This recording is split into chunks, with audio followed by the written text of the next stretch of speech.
Hi, this is Koiro with a short video for you. This time I will also be looking at a Norwegian OEM computer that's manufactured somewhere far east and manufactured under a Norwegian name. And this time it actually is this machine that we are going to look into. And we have seen a sister machine, or maybe it's not, maybe it's a manufacturer of a totally different manner.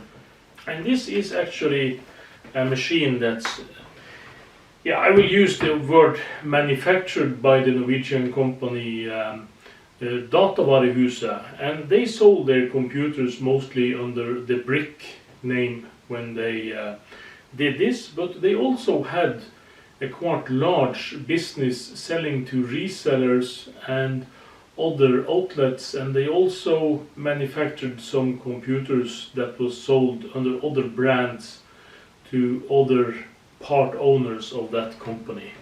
And this is one such computer. This is a computer that's sold under the Remedy name, and the Remedy line should be a lower priced range than the Brick line of computers. And this machine I got, there was someone that was going to give this away on Finn, and I managed to talk the owner into shipping it to me if I paid for shipping and handling. So this is how I get hold on this computer. I've never tried to turn it on or examine what the state on this machine is. So I was thinking that we will do this together now, and I will move the camera so we can get some close-up of this. Yes, first we take a look around the sides of the computer.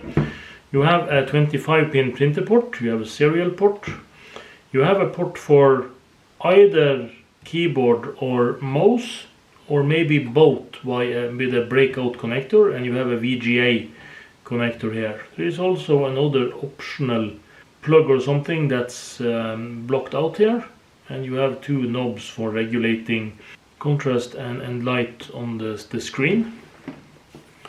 On the back of this, it actually seems like there is almost nothing, but I do think this is the battery compartment.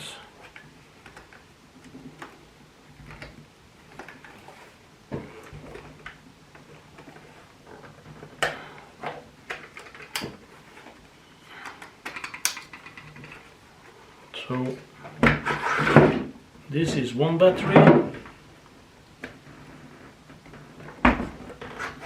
and this is one battery, and this is nickel cadmium batteries, so they should not be stored in this machine anyway. But they actually have two batteries in here.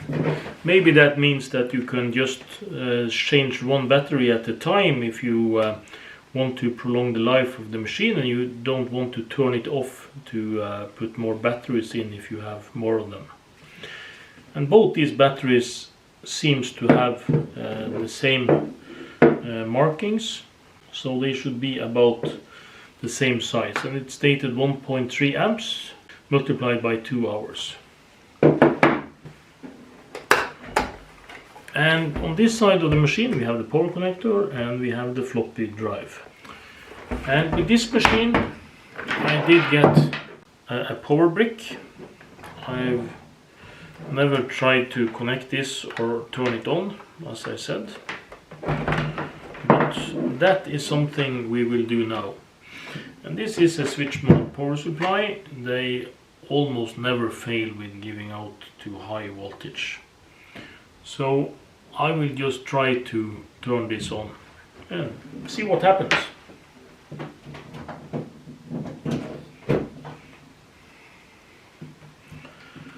It come on a light in the LED on the power supply. We will try to turn on the... Yeah, this time it's about a not so popular OEM laptop, and this model is sold under the Remedy name from Datavarehuset, and that was a a bit of an off-brand product for them. They sold their top-of-the-line products under the Brick name, and Remedy was a name they used for OEM partners and for low-budget machines. And this was not the top-of-the-line machine. It was kind of low budget with a black and white LCD and another processor than the other ones. But what did we manage to find out about this computer? From the badge on the bottom, we see that this is a TS30L, and it also have a slightly different voltage than the other computer we reviewed before as the Brick that was also from Datavarehuset. The difference between this is that this was a TS30A that we featured in episode 4 from the same company, and this is a slightly different power supply too. But we can clearly see that this machine is from the same manufacturer. But they've changed the voltages and the plug on the power supply. And this is from the FCC ID search for this computer, and it's stated it's the same producer, the Full Power Investment Corporation. The machine itself was sold under many names, but the only European version I've been able to find in addition to the Remedy is that this was sold under the Trust name.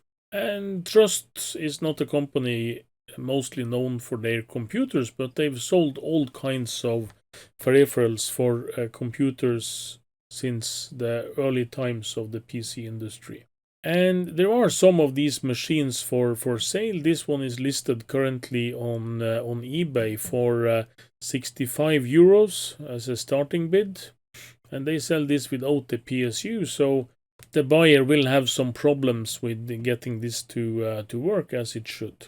So as we said, we have not been able to track many manufacturers that use this OEM laptop under their own name, and the only American source I found is Logic. They actually sold one version of this computer with the same configuration. And the configuration of this is that it has a Cyrix 486 SLC CPU, and we will show you some more details about this later. And it's containing a 1.44 megabyte floppy and a keyboard where the functional and special keys are arranged on top of the other or above the other keys on the keyboard. There is no trackball on this. And it has a VGA passive color LCD, passive matrix black and white LCD. The batteries, they state they last from 2 to 4 hours, but I'm not sure if this includes both batteries, because this machine actually have two batteries that looks similar.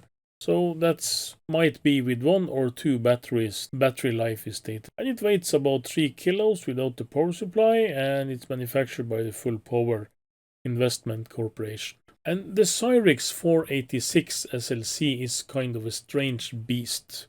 And if you think this packaging here looks similar to a 386SX, you're quite right. This CPU is not a 486 per se. It has some of the same instruction set, or almost all the same basic instruction set as the pre-MMX 486 CPUs. But it has only a 16-bit data bus, and it also have no numeric coprocessor. So in that regard, it's similar to a 486SX. But also, when you compare the speeds and the other things, it's more in the line of a full-blown 386 than a 486. But it can run 486 specific programs. This CPU must not be confused by the similar sounding name from IBM, where they have the 486 SLC range, because that was actually based on Intel Core in the bottom, so it's not reversed engineers as this is. And it spins up. You can hear a hard drive spinning up. You can see a Phoenix BIOS message and a Cyrix SLC. I will try to turn off the overhead lights and see if we can get some some meaning of this. This is totally a passive LCD. It's not very readable on this screen at all. Yeah, I can try to zoom in a bit on this. Yeah, this might be readable. It says real-time clock failure, invalid configuration information. Please run setup program. Press the F1 key to continue and F2 to run the setup utility. But I have to take a sneak peek underneath the machine, because it actually was stated here that the hard drive should have 980 cylinders, 15 heads and 17 sectors, and it should be type 49 and be 120 megabyte. So it's 980, 15 and 17.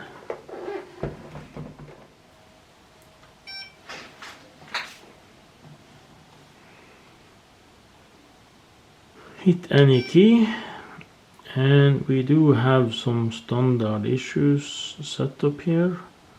This is maybe the kind where you push plus and minus to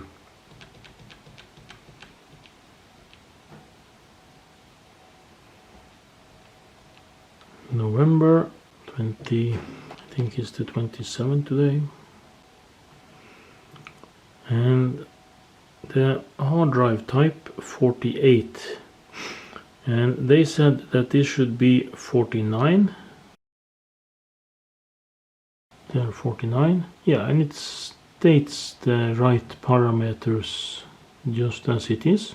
And escape to the menu, save values, exit, setup and reboot, F4. This is a Cyrix CX486 SLC, and that means that this machine is originally made on Intel 386 SX platform, and it's starting MS-DOS. And it's 4 megabytes of RAM in this machine, and it's booted DOS totally fine. And let's see. It's Windows and MS Works on this machine. Web, what is that? This is Windows Entertainment Pack, of course. So this is how this machine configured.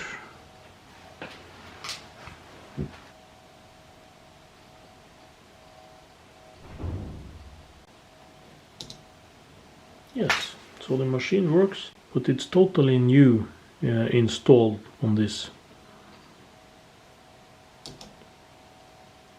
So this machine works rather nice, and we can of course try to run some other programs of it.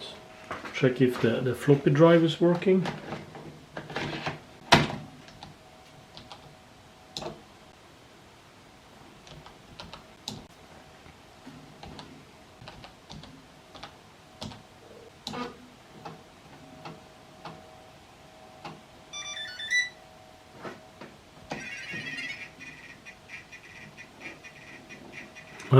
This is not working as intended. This is probably, there should be some kind of Tetris.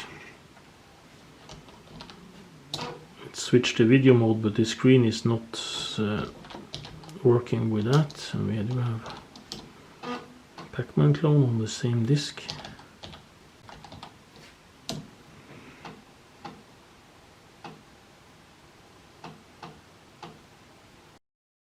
Any other key to select your own controls. Move left, right, up, down.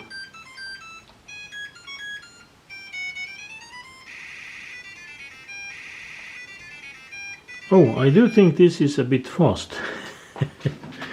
Yeah, but the machine is at least working, even though the demonstration was kind of poor. Yes, so that's it for this rather nice machine.